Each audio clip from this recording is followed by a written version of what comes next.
உங்களுக்கு எப்படி தியானம் பண்ணுங்கிற ஈடுபாடு வந்துச்சு? மத்தவங்க எல்லாம் பல்வேறு 10 வேலைகள் பாக்குறாங்க.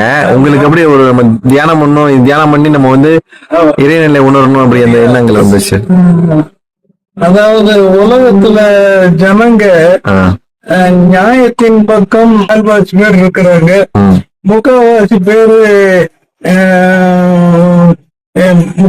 பேர்ல காவாசி பேர் எங்கிட்டு சேராம இருக்கிறாங்க. அரைவாசி பேர் காசுக்காக அநியாயத்தின் பக்கம் தான் இருக்கிறாங்க. இது என்னடா உலகம்னு சொல்லி தியானத்துக்கு வந்து நீங்க நேத்து என்ன பண்ணீங்க? நேத்து தியானம் நைட் பண்ணீங்க, ரொம்ப நேரம் பண்ணேன்னு சொன்னீங்க. காலையில 6 மணி வரைக்கும் பண்ணேன்னு சொன்னீங்க. அந்த உங்களுக்கு அந்த எப்படி இந்த உணர்வுகள் எப்படி இருந்துச்சு? அந்த தியானம் பண்ணும்போது எப்படி ஒரு ஃபீல் இருந்துச்சு? அந்த உள்ளுக்குள்ள மூச்சு உங்களுக்கு எப்படி அமைஞ்சிச்சு? மணிலிருந்து 6 மணி வரைக்கும் தொடர்ந்து உட்கார்ந்துட்டேன்.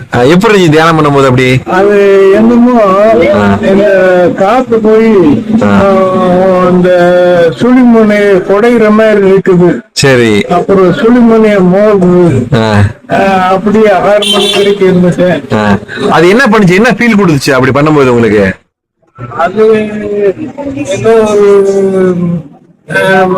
நினைவுகள்லாம் போயிடுது. அப்புறம் ஆனா தொடர்ந்து நிஷ்டை வர மாட்டேங்குது. பிரம்மாண்ட தியானம் பண்றதுல இருக்கிறாங்க. ஒரு சிலர் குமார் ஒரு ஆளு வீடியோ போடுறாரு. அந்த அளவுல பிரம்மாண்ட தியானம் இருக்கிறாங்க. தியானம் எல்லாம் கிட்டத்தட்ட ஒரு 30 வயசுலயே வந்துடணும் அப்படின்னா தான் சரியாகும்.